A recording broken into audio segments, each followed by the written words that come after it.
My definition of success is peace of mind attained only through self-satisfaction in knowing you made the effort to do the best of which you're capable.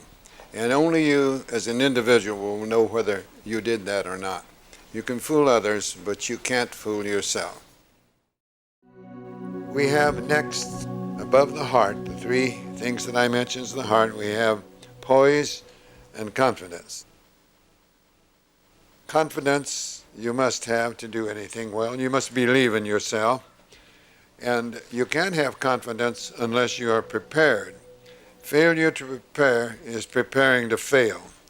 And sometimes we don't prepare to the degree of which we're capable, and therefore we're not going to get the results that we would prefer.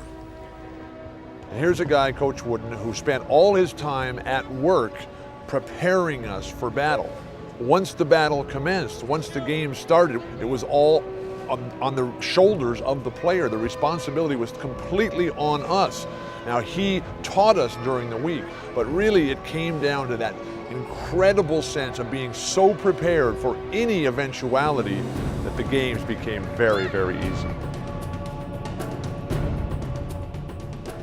In the 1973 NCAA Finals, Bill Walton soared above the pressure, above the pain of his damaged knees, and had the easiest game of his life.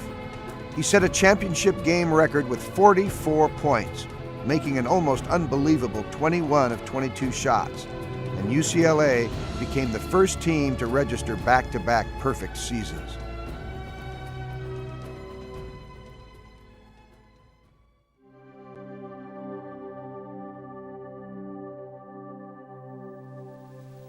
As you might have gathered already, I like to make up definitions, and I think this is one of the best definitions I've ever made up. Just being yourself. Maybe because it's so short, it's one of the best ones.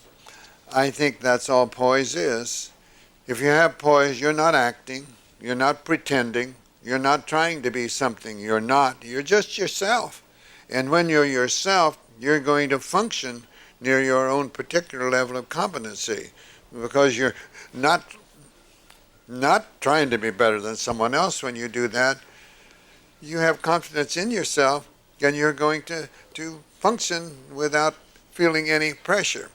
Although to some degree we should all have pressure, but don't be hurt by outside pressure. Don't be hurt by outside pressure. I think a coach that lets the media determine what he's going to do, or lets the fans do what they expect and want, if he feels the pressure of that sort, then he's not going to function near the level of competency. With poise, you have it, you're at ease in any situation. The last block in the structure is competitive greatness. Competitive greatness. That means being able to function best when it's needed the most. There are those who, in a tough situation, do not do well. And then there are others that do well. And the more difficult it is, the better they like it. I've had some players that I could really name some personally that weren't real good free throw shooters. But in difficult situations where you needed the free throw badly, I'd rather have some of those that I can name on the line rather than some others who were very good free throw shooters. I truly enjoyed, although a lot of people don't believe this, I truly enjoyed being involved in a difficult game. Enjoyed it more if we came out on top, of course. But there was enjoyment.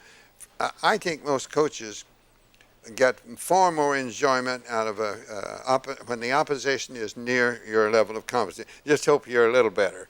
But near the level is the where you get the most pleasure about being involved in competition that tests you to the most of the ability that you have. That's fun. Grantland Rice, great sports writer. I believe I've mentioned him before. You're all too young probably to have known him, but he wrote something called The Great Competitor, and he said, "Beyond the winning and the goal, beyond the glory and the fame, he feels the flame within his soul, born of the spirit of the game." And where the barriers may wait, built up by the opposing gods, he finds a thrill in bucking fate and riding down the endless odds. Where others lag behind or tire and break beneath the handicap, he finds a new and deeper thrill to take him on the uphill spin, because the test is greater still and something he can revel in. He enjoys it. Most pleasure from being involved in the difficult situation. That's what the great competitor, but you can't be a great competitor unless you have, in my opinion, the blocks below. And each block is important. It's like many things. You lose one block and the whole thing will crumble. It was 1968, and they were calling it the game of the century. Number 1 UCLA against number 2 Houston. A record crowd filled Houston's Astrodome, while millions watched the first college game ever broadcast live on national TV. UCLA lost by 2 points. It was very disappointing we lost in Houston, but it really put us in the frame of mind of where we wanted to get back our position as the top team in the country. His feeling was that the season wasn't over yet, and we'd have another shot at distinguishing ourselves. The rematch would come in the Final Four, with Houston at number 1 and UCLA ranked 2. It was a close game for 10 minutes. Then, with what Coach would call the greatest blitz any of his teams had ever put together, UCLA gave competitive greatness a new standard.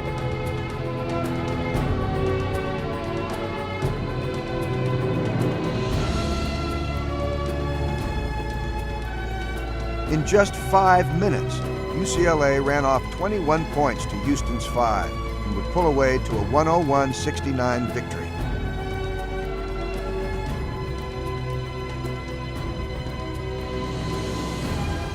100 points without a single player scoring even 20. A game where the whole team rose to greatness as one and marched on to another national championship together.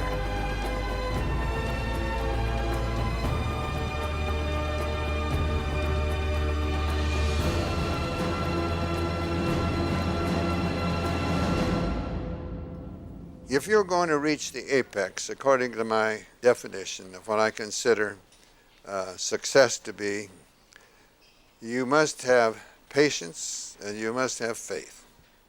Good things take time. We don't want them to, but they do. Good things take time, and that's the way it should be. As I have mentioned, things easily achieved or attained too quickly, they're not very meaningful and will not be very lasting. Good things should be difficult to attain, and it takes patience to bring that about. I think youth is often a little more impatient in some ways. Youth wants to change everything. They think all change is progress. Now, as we get older, sometimes we're content to let things go. We forget that there is no progress without change. So there's a happy meeting point in there where that we should be. We should realize that good things take time and work toward it. And we should have faith. We should have faith. We must have faith that things are going to turn out as they should. Not necessarily the way we would want them to, but as they should. But for that to come about, we oftentimes forget that we have to do the things to help that become reality. We just want them to become reality. We don't want to do the things that are necessary for that to become true. We want it the easy way. And I guess we all tend to look for the easy way at times, but we're never going to develop the strengths that lie within us unless we accept and work hard to make the things we'd like to come about really become reality.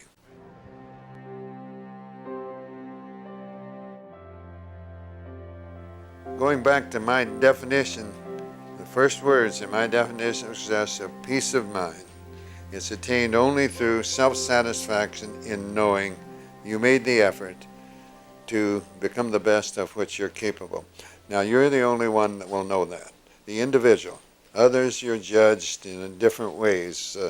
You're perceived successful. I'm perceived to be successful because I had basketball teams, number that won national championships, and we went out again. That's the only reason I was asked to be here today. If I hadn't had teams that had been very successful in the eyes of others now because of their won-loss record. I wouldn't be here. I understand that. I feel my success at UCLA is due to the fact that almost all my players graduated. Many with honor degrees, very good scholars. Most all of them have done reasonably well, and some exceptionally well in whatever profession they have chosen. That gives me great pleasure, very great pleasure. And I think perhaps my best contribution to the youngsters is what they became after they left, and I like to feel I was a part of that. Certainly I wasn't the only reason. You know, the most important profession in this world is parenting, and they're the ones that are more responsible, I think, for what happened to their children than anyone else along the line. It's parenting. That's the most important profession in this world. Pretty lucky fella, aren't I?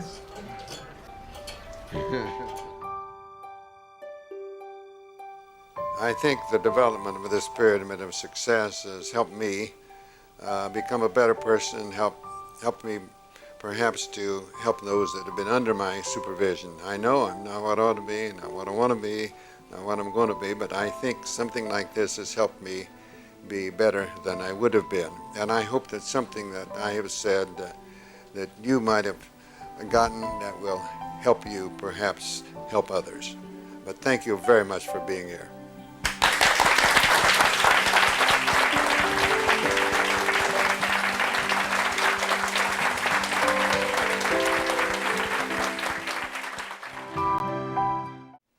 My definition of success is peace of mind attained only through self-satisfaction in knowing you made the effort to do the best of which you're capable.